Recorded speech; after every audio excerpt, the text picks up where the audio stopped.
మన తెలంగాణ రాష్ట్రంలోని మారుమూల ప్రాంతమైన ఏజెన్సీలో గిరిజనుల జీవన విధానం ఏ విధంగా ఉందో తెలుసుకుందామని లోనకి వెళ్ళడం జరిగిందండి, అడవిలోకి. అయితే నాకు దారి మధ్యలోనే వాళ్ళు ఎదురవ్వడం జరిగింది. అంటే వాళ్ళు ఇప్ప పువ్వు ఏరుకొని ఇంటికి వెళ్తున్నారు.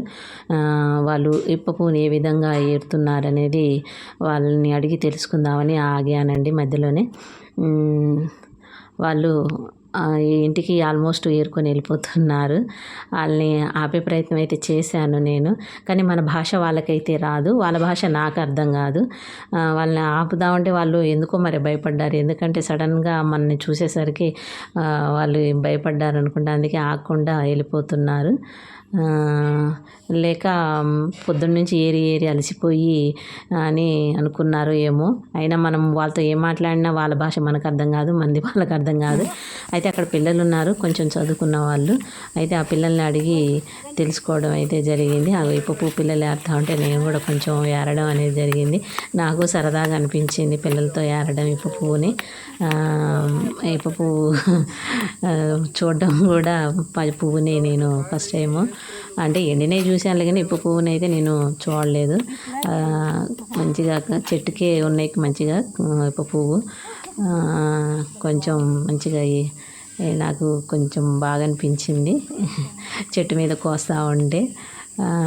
వాళ్ళంటే రోజు పొద్దున్నే ఈ పువ్వు ఏరటానికి వచ్చేస్తారంటండి. మళ్ళీ మధ్యాహ్నం కల్లా అవి జంతువులు తినేస్తాయి అంట అండి, ఉండవంట. అందుకే ఎర్లీ మార్నింగే ఉదయం 5 6 వచ్చేసి ఏరుకొని 10:30 అట్లా ఇంటికి వెళ్ళిపోతారట అండి, ఎండ రాకతల్లే.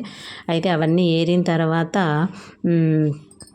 అవన్నీ ఏరిన తర్వాత ఎండబెడతారండి. ఎండబెట్టిన తర్వాత ఇంటికి అయితే తీసుకెళ్తారట అండి. ఇంటికి తీసుకెళ్ళిన తర్వాత వాటితోటి ఇప్పసార కాస్తారంట అండి.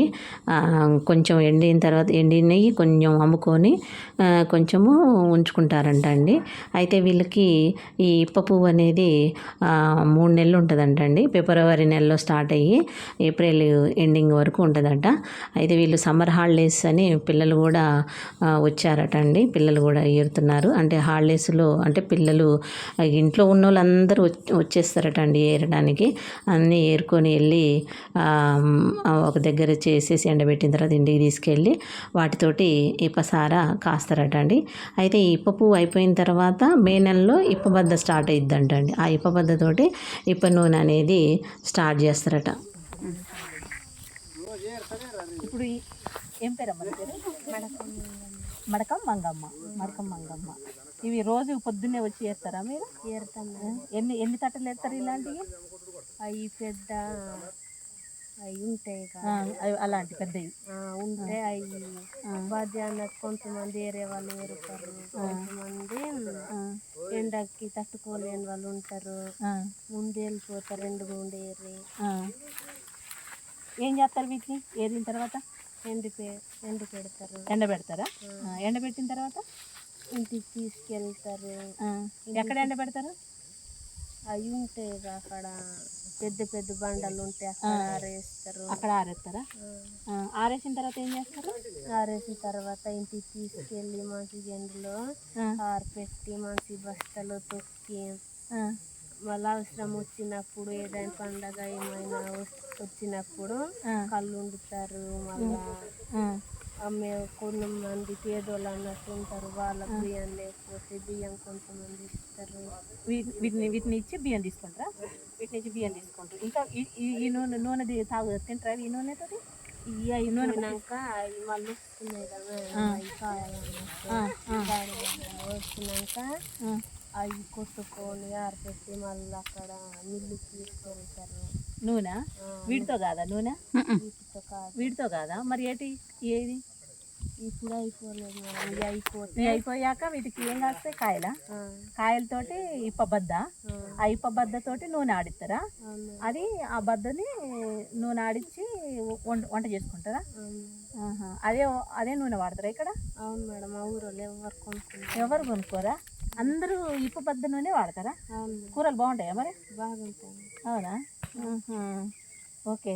మరి మీరు ఇక్కడ ఇప్ప నూనెతో తిని మరి హాస్టల్కి వెళ్ళాక మరి హాస్టల్ ఫుడ్ మరి మీకు అలవాటు ఎలా ఉంటుంది? ఏది బాగుంటుంది? హాస్టల్ ఫుడ్ బాగుంటుందా, ఈ ఇప్పబద్ద నూనెతో నూనెతో వంటలు బాగుంటాయా?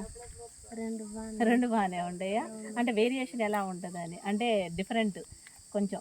ఇప్పుడు ఎట్లయినా హాస్టల్లో అంటే మంచిగా పల్లి నూనె కానీ పామాయిల్ సన్ఫ్లవర్ అవి వాడతారు కదా. మీరు ఇక్కడ ఊరూరంతా ఇప్పబద్దే వాడుతానంటున్నారు. మరి పప్పలు గిప్పలు చేసుకోవాలన్నా కూడా దాంతోటేనా? అన్ని ఇప్పబద్ద నూనెతోటి అవునా?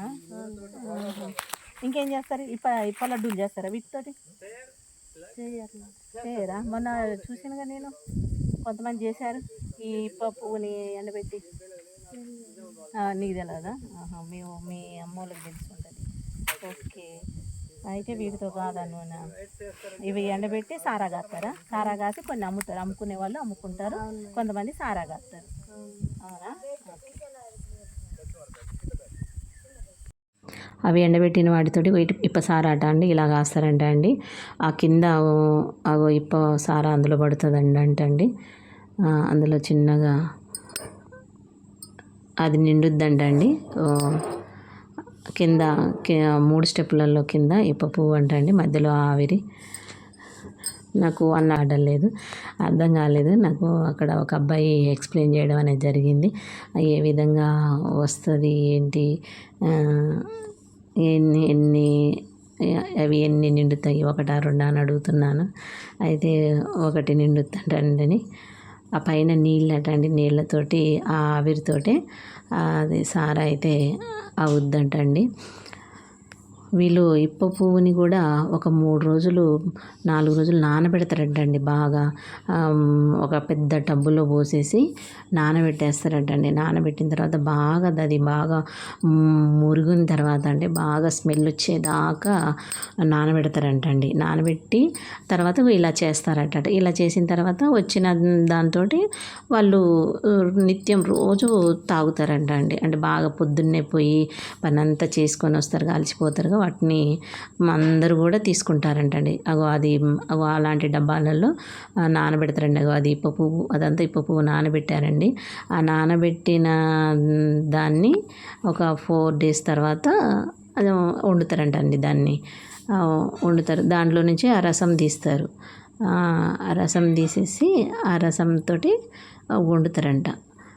వండి ఇక వీళ్ళు అడవిలో ఏ ఒక్క దాన్ని కూడా వదిలిపెట్టరండి. వీళ్ళకి అన్ని పండ్లు, తునికి పండ్లు కానీ, సీతాఫలాలు కానీ, మొర్రి పండ్లు కానీ అన్నీ కూడా సీజన్కి తగ్గ పండ్లు తీసుకొచ్చి సంతలో అమ్మేసి వాళ్ళు కొన్ని ఉంచుకొని కొన్ని అమ్ముకొని వాళ్ళ జీవన విధానాన్ని సాగిస్తారండి.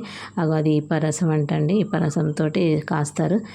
వీళ్ళ యొక్క జీవన విధానం అయితే నాకు చాలా, అంటే ఎందుకంటే డబ్బు మీద ఆశ లేదు, వాళ్ళలాగా బతకాలి వీళ్ళలాగా బతకాలని కోరికలు లేవు. వాళ్ళకు ఉన్న దాంట్లోనే తృప్తిపడి మంచిగా జీవనాన్ని సాగిస్తున్నారండి.